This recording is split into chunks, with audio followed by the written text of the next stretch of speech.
I'm Greg Jarrett. You're in the strategy room. Former Florida Governor Jeb Bush is going on the offensive against Democratic frontrunner Hillary Clinton. In a speech Tuesday, Bush is expected to go after Clinton's record as Secretary of State, linking her time in office to the growth of ISIS, the terrorist group.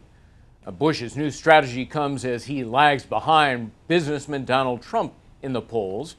Here now with reaction, political strategist David Mercer and Brad Blakeman.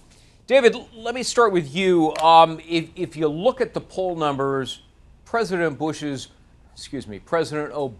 lowest numbers come on his handling of ISIS. Is Hillary Clinton, as his Secretary of State, vulnerable? I don't think so, and I think that Jeb Bush needs to understand or look at what the Secretary's record was or has been, and that was that she was in favor, while as Secretary of State, of supporting and arming the moderate Syrian rebels when she was in office. And at the same time, she making that point very clear. She did so in an article in Atlantic in 2014. She's mentioned it in Hard Choices, her book that came out last year. And I think if Bush goes and looks at that record, he'll understand that and realize it. And secondly, it was his brother that negotiated the drawdown of troops in Iraq. Obama had wanted to keep more troops there, but the Iraqis didn't want it based on the agreement that they had forged with Jeb Bush's brother back before he left office. Brad, almost 6 in 10 say she is not honest or trustworthy. Yes. And 58% think that her nature is to hide the truth, including the terrorist attack in Benghazi that took place on her watch. So, again, foreign policy, is she vulnerable? Oh, absolutely. She's an abject failure in foreign policy. The entire Middle East imploded on her watch. She can't hide behind President Obama. If she didn't think that what President Obama was doing was right, then she should have quit. She didn't. She was hook, line, and sinker with the president, not only on Benghazi, the fall of Iraq, the rise of Iran, the reject button in Russia, the rise of China in the South Pacific, where they're building in the Pacific Rim artificial islands, military islands.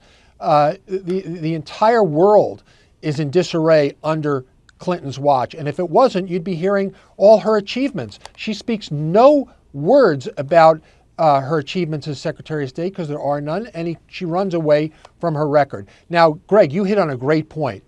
Trust and likability. It's not there. And before people get to policy, they got to like you and trust you, and they don't with Hillary. A lot of historians have pointed out, David, that the United States has kept tens of thousands of troops in various countries.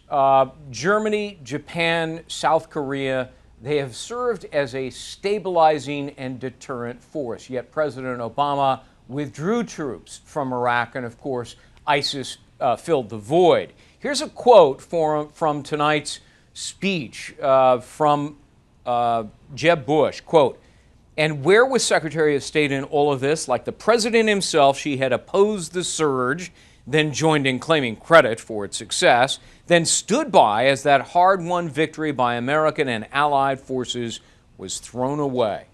Fair criticism? No, absolutely not. And the narrative you just put forth, I think, is a shaky one. As I had mentioned before, the troop drawdown was negotiated, let's be clear, negotiated by George W. Bush. And as Secretary Powell said, if you break it, you own it. And it was the Bush administration that created the vacuum, the void, under two false pretenses. One, that there was WMD in Iraq. We found none. And not only that, Osama bin Laden, never there, nor did they ever get him. And it was Obama and this Secretary of State who did find Osama bin Laden, and they got him. So let's not say it was a faulty foreign policy, because they got rid of the biggest threat, terrorist-wise, anybody. Agreement. Excuse me? I know you heard me. I didn't. I'm sorry. Say that again. Isn't it true? President Obama's the one who pulled out all American forces without a status of forces agreement, for which he has been heavily criticized, even from those within the Democratic Party. There was a status of forces agreement that Bush negotiated, under which Obama was constricted by, because the Iraqis went with what they negotiated with Bush, not with. He was under an obligation to President Obama to negotiate a status of forces agreement, not President Bush. President Bush is no longer President the president. Bush negotiated the status agreement. President Bush's agreement was based on his term of office, not changes in circumstances that came under President Obama. President Obama cut and run from Iraq, not President Bush. It was After President 10 Obama years who and no decided to leave. WMD and no Osama bin Laden. It wasn't about we WMD. moved over to. Well, let's not go there. We're not going to have time for that. That'd take another half hour, David. Yeah. All right, David Mercer, Brad Blakeman, we're out of time, but thanks so much, guys. Appreciate it. Check out foxnews.com for more on the 2016 presidential race. I'm Greg Jarrett. Thanks for watching.